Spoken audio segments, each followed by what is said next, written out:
गुर सेवा जन बंदगे हरे सुमरन बैराग, ये चारों तब ही मिले जब पूर्ण होवे भाग। ये चारों तब ही मिले जब पूर्ण होवे भाग। हम इस संसार में जब आए हैं तो हमारे लिए सबसे पहली चीज परमपिता परमात्मा को प्राप्त करने की जो बात हमें सुनने और समझने को मिली तो वो गुरु महाराज जी से मिली। जब तक हम उनकी शरण में नहीं आए तब तक तो हमें पता ही नहीं था कि जीवन क्या है, कैसे जिया जाए। जब उनकी शरण में आए और उनकी कृपा से जब हमें उनकी सेवा मिली तब पता चला कि जीवन का लक्ष्य क्या है, जीवन का उद्देश्य क्या है। और इंसान के लिए गुरु सेवा जन बंदगी, गुरु की सेवा और इंसान प्राणी मात्र की बंदगी, अगरचे हरि सुमरन और बैराग, ये इंसान को तब मिलते हैं जब इंसान के पूर्ण भाग होते हैं। ऐसी बात नहीं है कि हम जो कुछ करते हैं वो अभी का किया हुआ है। हमारी रूह पता नहीं कितने समय से इस धरती पर है और कब से हम कर्म कर रहे हैं। लगातार वह कर्मों का लेखा जोखा हम लेकर यहां जन्मते हैं। उसी के कारण हमारे लिए ये जो जीवन मिलता है अच्छाई के साथ बुराई के साथ, या हमारा घर परिवार जैसा हमें मिलता है, वो सब हमारे कर्मों का लेखा जोखा होता है और हमारा भाग होता है। पर फिर भी संतों ने, ग्रंथों ने हमारे लिए जीने का जो तरीका बताया वह एक अनमोल तरीका है, वह एक कारगर तरीका है। गीता में भगवान ने कहा सर्वभूतानां के अध्येष्टा सर्वभूतानां मैत्रा करुण एव चा, जो सारे भूत प्राणियों में, जो सारे जन समुदाय में अध्येष्टा, किसी प्रकार की देश भावना नहीं रखता है, सबसे मैत्री भाव रखता है, सबसे करुणा भाव रखता है, निर्ममा निरंकारा, जो ममता रहित है, निरंकार रहित है, यानी अहंकार से जो रहित है, ममता से जो रहित है, सम दुख सुखा क्षमी, जो दुख में और सुख में सम रह जाता है और जिसके अंदर क्षमा करने की भावना है।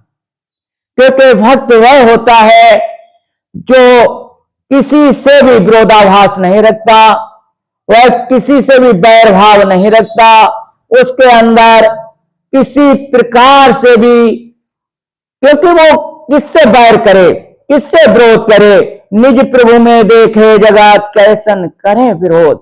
वो परमपिता परमात्मा को सब में देखता है तो विरोध किससे करे, क्योंकि ये पूरा संसार जो है परमपिता परमात्मा का तो रूप है, तो कैसन करे विरोध। उसके लिए हर जगह हर समय परमपिता परमात्मा की ही झांकी दिखती है, तो वह किसी से ना बैर कर सकता ना विरोध कर सकता। पर इसका मतलब यह नहीं है कि वो सबको अपने बिल्कुल किसी चीज में रम जाए, वह सबसे उपराम भी रहता है। वह किसी संसार की किसी भी वस्तु में, चाहे वो धन है, जायदाद है, बेटा है, बेटी है, वो किसी में आसक्त नहीं होता। परमात्मा का भक्त आसक्ति रहित जीवन, पर वो किसी से घृणा भी नहीं करता और ना ही किसी से वो घृणा करता है, हमेशा करुणा के साथ जीता है, मैत्री भाव के साथ जीता है। संतुष्टा सत्तम योगी, वो हमेशा संतुष्ट रहता है, वह कभी भी किसी प्रकार से कहीं भी जब जो भी उसके लिए जीवन में मिलता है, चाहे सुख मिले चाहे दुख मिले चाहे कुछ भी मिले, जैसा भी उसके लिए जीवन मिलता है वह उसमें हर हाल में खुश रहता है, हर हाल में जीवन में भलाई के साथ जीता है और अच्छाई के साथ जीता है। सततम वो हमेशा प्रयास रहता है परमात्मा से जुड़ने के लिए, लगन लगाने के लिए। यत आत्मा दृढ़ निश्चय, वह अपने शरीर को इंद्रियों सहित बस में रखता है। भक्त कैसा होता है? जो अपनी इंद्रियों पर कंट्रोल रखता है और दृढ़ निश्चय, उसके अंदर एक दृढ़ निश्चय होता है। क्या दृढ़ निश्चय होता है? मेरा निश्चय बस एक ही, एक बार तुम्हें पा जाऊं मैं। ये मेरे परमपिता परमात्मा, मैं तुम्हारा हूं, तुम्हारे लिए जी सकूं, तुम्हारी याद के साथ जी सकूं। ऐसा हमारा जीवन जब बन जाता है तो हम एक दृढ़ निश्चय के साथ जीते हैं। इस संसार में चाहे कुछ मिले हमें या ना मिले, पर परमात्मा और परमात्मा का नाम भक्त की जान होती है, वह उसे नहीं भूल सकता। मैं अर्पितो मनोबुद्धि, भगवान कह रहे हैं जो मेरे लिए अर्पित कर देता है अपना मन और बुद्धि, मेरे लिए मन और बुद्धि, यानी आदमी सोचता है मन के द्वारा या बुद्धि के द्वारा, जैसा सोचता है वैसा इंसान बनता है। वो जो भी सोचता है, जो भी देखता है, जहां भी देखता है, वह सब कुछ पहले उसकी सोच होती है, क्योंकि जैसी उसकी दृष्टि होती है वैसी उसकी सृष्टि होती है।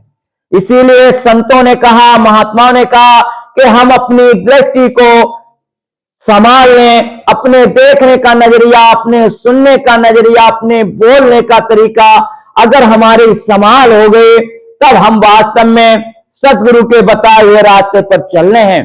नहीं तो हम अज्ञानता के रास्ते पर चल रहे हैं।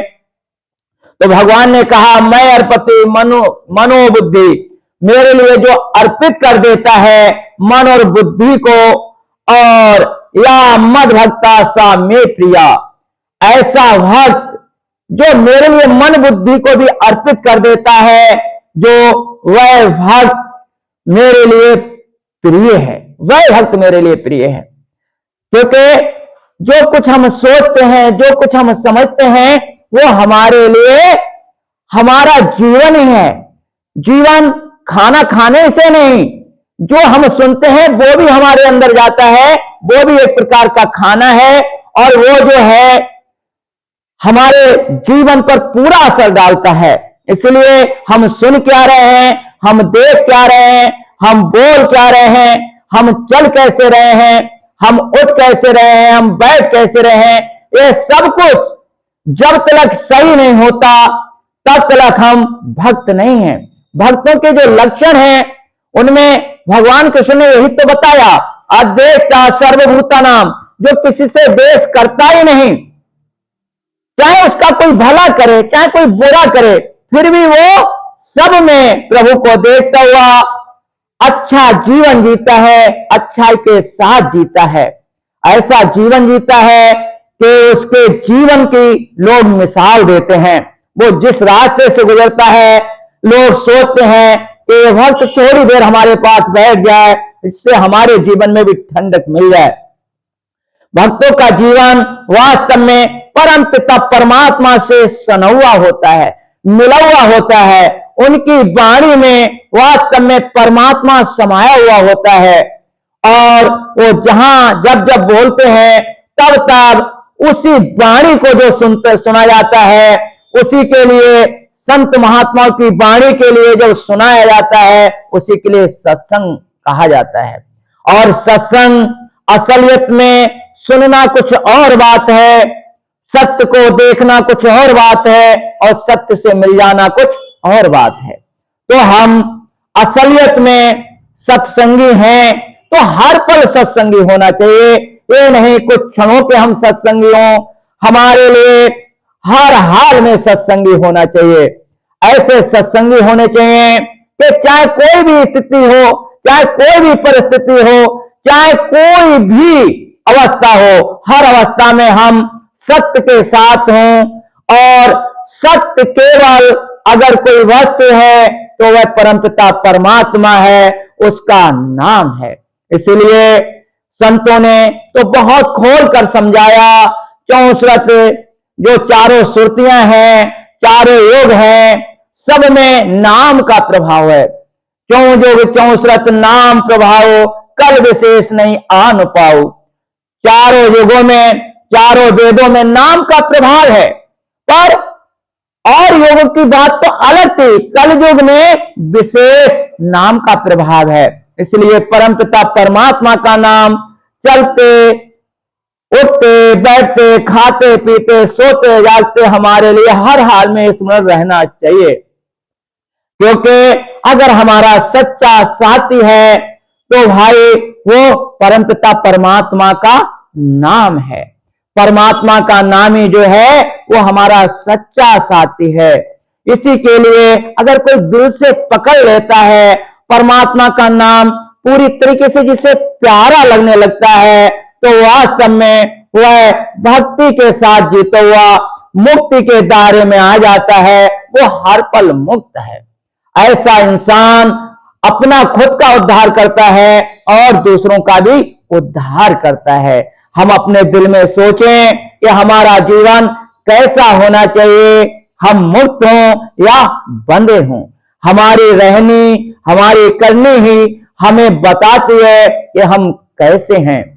मैं यही अर्ज करता हूं कि जो कोई इस वाणी को सुन रहा है उसे पूरा पूरा फायदा हो और वो परमात्मा के धाम में जाने लायक हो। इन्हीं शब्दों के साथ मेरा सबको दुआ आशीर्वाद।